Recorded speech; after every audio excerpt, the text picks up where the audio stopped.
எல்லோருக்கும் இனிய தமிழ் வணக்கம். வாக்குண்டாம் நல்ல மனமுண்டாம் மாமலரால் நோக்குண்டாம் மேனி நொடங்காது பூக்கொண்டு துப்பார் திருமேனி தும்பிக்கை யான்பாதம் தப்பாமல் சார்வார் தமக்கு. எழில் பொங்கு மேளத்தின் அருள்மிகு சக்தியாக தொழில் கொள்ளும் மானுடர்கள் தொழுதோற்றும் தேவியாக முகில்வண்ணன் முறை காணும் முத்துமாரி தங்கை என பொழில் நிறைந்த காரை திருமணற்காட்டில் எழிற்கோவில் கொண்ட என் தாயவளை எனக்குரிய தமிழவளை என்னகத்தில் கொலுவிருத்தி வணங்கி வழிபட்டு தமிழ் கேட்டு டான் தமிழொலி தொலைக்காட்சியினுடைய பிரியமானவர்களே, ஓம் தொலைக்காட்சியின் பிரியமானவர்களே, எந்தையும் போற்றுவோம் என்ற நிகழ்ச்சியை கலியகத்திலே இருந்து ஒளிபரப்பை நெறிப்படுத்தி கொண்டிருக்கின்ற கலைஞர் விதுசன் அவர்களே, உலகம் முழுவதும் பரந்து வாழ்ந்து கொண்டிருக்கின்ற ஓம் தொலைக்காட்சியின் பிரியமான உறவுகளே, உங்கள் அனைவருக்கும் தமிழால் மதுரகவியின் வணக்கம். மேன்மைகொள் சைவநீதி விளங்குக உலகமெல்லாம். எந்தையும் போற்றுவோம் நிகழ்ச்சியிலே ஒவ்வொரு மாதத்திலும் ஒவ்வொரு வாரத்திலும் அந்த சைவத்தமிழர்கள் அனுஷ்டிக்கின்ற விரதங்கள், வழிபாடுகள், பண்டிகைகள், கும்பாபிஷேகங்கள், திருவிழாக்கள் என்பனவற்றை ஓம் தொலைக்காட்சி உங்களுக்கு காலம் முழுவதும் வழங்கி வருகிறது. அந்த தொலைக்காட்சியை முதலிலே நீங்கள் வாழ்த்தி கொள்ள வேண்டும். இந்த ஆன்மீகம் எங்களுடைய ஆன்மீக பரப்பிலே மிக முக்கியமான இந்த வழிபாட்டு மரபுகளை நாங்கள் அறிந்து கொள்ள வேண்டும், தெரிந்து கொள்ள வேண்டும். அந்த வகையிலே ஆடி மாதம் வழிபாட்டுக்குரிய மாதம் என்றெல்லாம் நாங்கள் பார்த்தோம். ஆடி மாதத்தில் வருகிற வழிபாட்டு சிறப்புகள், மாவைக்கந்தனுடைய உற்சவ பெருவிழாக்கள், வரலாறுகளை பார்த்து வருகிறோம், இன்னும் பார்க்க இருக்கிறோம். அதற்கிடையிலே பலருடைய அபிப்பிராயத்திலே எங்களுடைய இந்து சமயத்தவர்களுடைய முழுவதற் கடவுளாக விளங்குகின்ற சிவபெருமானுடைய மகத்துவங்களை, முழுவதற் தெய்வத்தினுடைய அந்த பக்தி சிறப்புகளை பார்க்க வேண்டும். நடேச பெருமானை பார்த்தோம். சிவர் பெருமானுடைய இன்னொரு பஞ்சகிருத்திய திருநடனம் நடேசர், அவருடைய 6 அபிஷேகங்களை எல்லாம் கடந்த வாரங்களிலே நாங்கள் பார்த்தோம். அந்த வகையிலே இன்று அன்புக்குரிய நேயர்களே, இந்த சிவபெருமான் மேன்மைகொள் சைவநீதி விளங்குக உலகமெல்லாம் என்ற மகுட வாசகத்துக்குள் சிவனை முழுமுதற் கடவுளாக கொண்டு ஆன்மீக இயக்கத்தை புராதன காலம் முதலாக ஆரம்பித்து வருபவர்கள் இந்த பெருமக்கள். சைவ சமய நெறியினுடைய முழுமுதற் கடவுள் சிவபெருமான். இந்த தொலைக்காட்சியில பார்த்தவர்கள் அடியேனிடத்திலே நேரிலே சில மெய்யன்பர்கள், சிவனடியார்கள், சிவனை பற்றிய தகவல்களை உங்களுடைய தொலைக்காட்சியிலே நீங்கள் இடைக்கிடையாவது சேர்த்து வர வேண்டும் என்று அவர்களுடைய அவாவை நிறைவேற்றலாம் என்று நாங்கள் நினைக்கின்றோம். பரம்பொருளை பற்றி பேசுவது, பரம்பொருளின் பெரும்புகளை பாடி பணிதல் அன்றி பிறவார்த்தை யாதொன்றும் பேசற்க என்றெல்லாம் பேசுவார்கள். அந்த வகையிலே சிவனை எங்களுடைய மனதிலே, எங்களுடைய அகத்திலே கொலுவிரித்து பெருமானின் அருள் நிறைந்த அந்த தரிசனத்தை என்றுமே நாங்கள் பெற்றிருந்தால் எங்களுடைய வாழ்வியல் அருள் பெற்ற அருள்மயமான ஆனந்தம் பொழிகின்ற ஒரு வாழ்வியலாக, ஆனந்தம் நிறைகின்ற ஒரு வாழ்வியலாக அமைந்துவிடும். நேயர்களே, வாருங்கள். இந்த சிவபெருமானை நாங்கள் சிந்திக்கிற பொழுது, பரம்பொருளை சிந்திக்கிற பொழுது, பஞ்சபூதங்களினுடைய நாயகனாக இருப்பவன் சிவன். பஞ்ச பூத நாயகனாக விளங்குபவர் எம்பெருமான் சிவன். பஞ்ச கிரிக்கைகள் சிவன், பஞ்ச கிருத்தியங்களை சிவனே செய்கிறார். அதனாலே தான் அவரை நாங்கள் ஆட்டிவித்தால் ஆரொருவர் ஆடாதவர். சிவனுடைய இயக்கம்தான் உலகத்தினுடைய மாபெரும் இயக்கம். சிவன் இயங்கவில்லை என்று சொன்னால் உலகம் இயங்க முடியாது. அன்பர்களே, மேன்மைகோள் சைவ நீதி விளங்குக உலகமெல்லாம். நாங்கள் பார்த்து கொண்டிருப்பது பரம்பொருள் சிவபெருமான். அங்கே திருக்காஞ்சியிலே இறைவன் நிலமாக காட்சியளிக்கிறார். எல்லோரும் நன்றாக விளங்கிக் கொள்ளுங்கள். திருக்காஞ்சியிலே இறைவன் சிவன் பரம்பொருள் நிலமாக எமக்கு தரிசனம் தருகிறான், காட்சி அளிக்கிறான்.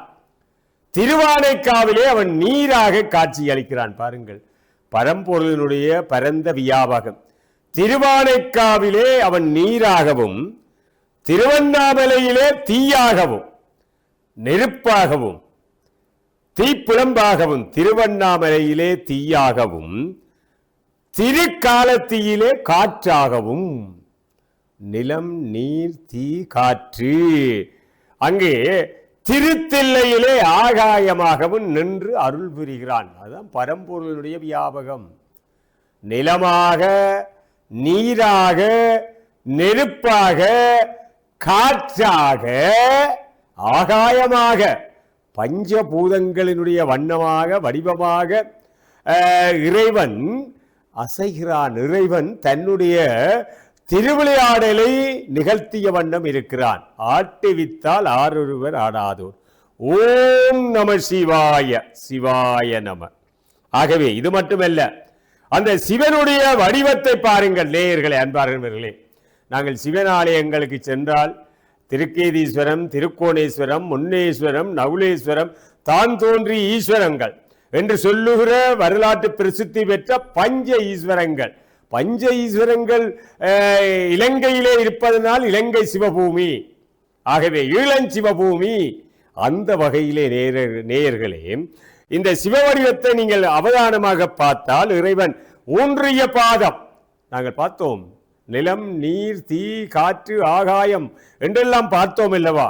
இறைவனுடைய ஊன்றிய திருவடி நேயர்களே நிலத்தையும், இறைவனுடைய முடியிலே இருக்கிற கங்கை நீரையும், அது மட்டுமல்ல இடக்கையிலே ஏந்திய அக்கினி தீயையும், விரிந்த சடை காற்றையும், திருவாசியிலே நின்று எழுகின்ற பிறவை விசும்பையும் சுட்டுவதாக கொள்ளலாம். இது பரம்பொருளினுடைய வடிவத்தினுடைய இயக்கம். நன்றாக நீங்கள் அறிந்து கொள்ள வேண்டும். மிக முக்கியமான ஒரு பகுதியை நாங்கள் பார்க்கிறோம். எங்களுடைய பரம்பொருளை பற்றி நாங்கள் சிந்திக்கிறோம், பரம்பொருளை பற்றி பேசுகிறோம், பேச வைக்கிறான். இது மட்டுமா, எங்களுடைய சிவனுடைய திருக்கோலத்தை பாருங்கள் நேயர்களே. உடுக்கை ஏந்திய கை படைத்தல். பாருங்கள் பாருங்கள், எவ்வளவு பகுதிகளை நாங்கள் பார்க்கிறோம். இறைவனுடைய தரிசனத்திலே இறைவன் உடுக்கை ஏந்திய கை அங்கே படைத்தலையும், இறைவனுடைய அபயகரம் காத்தலையும், தீயேந்திய கை அழித்தலையும், ஊன்றிய பாதம் மறைத்தலையும், குஞ்சித பாதம் தூக்கிய திருவடி அருளலையும் சுட்டி நிற்கிறது அல்லவா? பாருங்கள், பரம்பொருளினுடைய பெருவடிவம் சிவனுடைய, எங்களுடைய நாயகனுடைய பெருவடிவத்தினுடைய அந்த அம்சங்கள் இவைதான். சோதியாய் சுடராய் வேண்டிடும் வடிவமாகி ஆதியாய் அந்தமாய் அற்புத கடவுளாகி ஆனந்த வாழ்வுமாக பாதியில் பாகமாய் பாதி பார்வதியடை பரமனாகி பல்லுயிர் காக்கும் காவலாகி தாயில் தந்தையாய் தனிப்பெரும் தலைவனாய் தாங்கொடா துயர்களைந்து நேயனாய் நின்ற நிகரில்லா நேசனே நினைந்து நின்று அருளும் அகிலாண்ட நாயகனே அண்டம் நீரேலும் அசைந்தாடு மீசன் எங்கள் சிவன். அண்டம் ஈரேலும் அசைந்து ஆடுகின்ற எங்கள் சிவன். பாருங்கள், ஆட்டுவித்தால் ஆரொருவர் ஆடாதாரோ. சிவனுடைய இயக்கம், பரம்பொருளுடைய வியாபகம் இதுதான் நேயர்களே. நாங்கள் பார்த்து கொண்டிருப்பது இந்து பெருமக்களுடைய, எங்களுடைய பரம்பொருள். ஓம் நம சிவாய என்று சொல்லுகின்ற பஞ்சாட்சர வடிவத்தினுடைய வண்ணமாக இருப்பவன் சிவன். இறைவனை, சிவனை, பரம்பொருளை வழிபட்டு அதன் மூலமாக ஆன்ம ஈடேற்றத்தை பெற்றதாகவே பெறுவதற்காகத்தான் மானுட சரீரம் நமக்கு கிடைக்கிறது. முத்தி அடைவதற்காக, ஆகவே இறைவனால் நமக்கு இந்த சரீரமே தரப்பட்டது. இறைவனை வழிபட்டு அதன் மூலமாக ஆன்ம ஈடேற்றத்தை பெறுவதுதான் மனித வாழ்வினுடைய லட்சியம். நேயர்களே, எங்களுக்கெல்லாம் ஒரு லட்சியம் இருக்குது. மனித வாழ்விலே மனிதனுக்கு ஒரு இலட்சியம் இருக்கு. இறைவனை வழிபட்டு முக்தி அடைவதுதான் எங்களுடைய நோக்கு.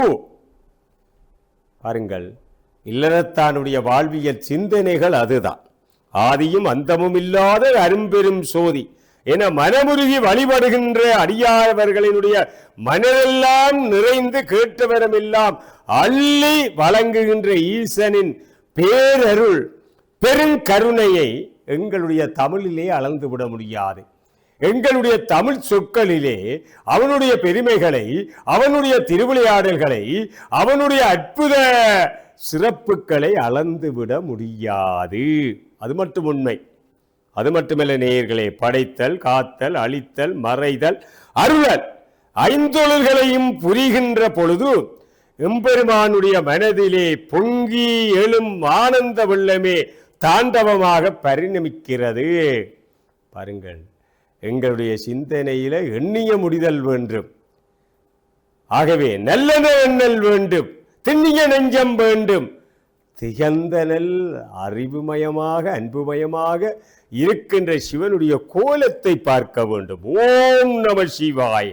அது மட்டுமல்ல, ஐந்தொழில்களையும் சிவபிரான் செய்கிறார்.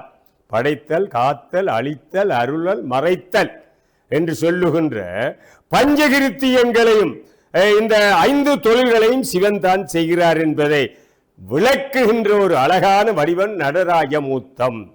சிவனுடைய நடராஜமூர்த்தம். ஏற்கனவே நடராஜமூர்த்தத்தை பற்றி பார்த்தோம். ஆகவே இந்த 5 தொழில்களையும் விளக்குகின்ற கோலத்திலே திருநடனம் புரிகின்றவர் எங்களுடைய சிவபிரான். இத்தகைய வரலாற்று சிறப்போடு மனிதன் ஆனவன் அரிது அரிது மானிடராதல் அரிது அதனிலும் அரிது கூன்குருடு செவிடி நீங்கி பிறத்தல் அரிது. கூன்குருடு செவிடி நீங்கி பிறந்த காலையும் ஞானமும் கல்வியும் நயத்தல் அரிது. ஞானமும் கல்வியும் நயந்த காலையும் தானமும் தவமும் தான் செய்தல் அரிது. தானமும் தவமும் தான் செய்வாராயின் வானவர் நாடு வழி திறந்திடுமே. இதுதான் வாழ்க்கையினுடைய ஒழுங்கு. மனிதன் எவ்வளவுதான் அறிவின் துணை கொண்டு மேலே சென்றாலும் சமய கொள்கைகளை என்றும் மறைந்ததில்லை.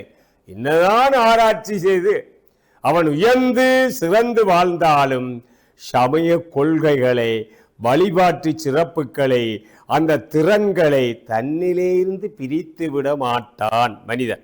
மனித இனம் என்று தோன்றியது அன்றே சமயம் தோன்றிவிட்டது. அது மட்டும் உண்மை. மனிதன் தோன்றின காலத்திலே சமயம் தோன்றிவிட்டது.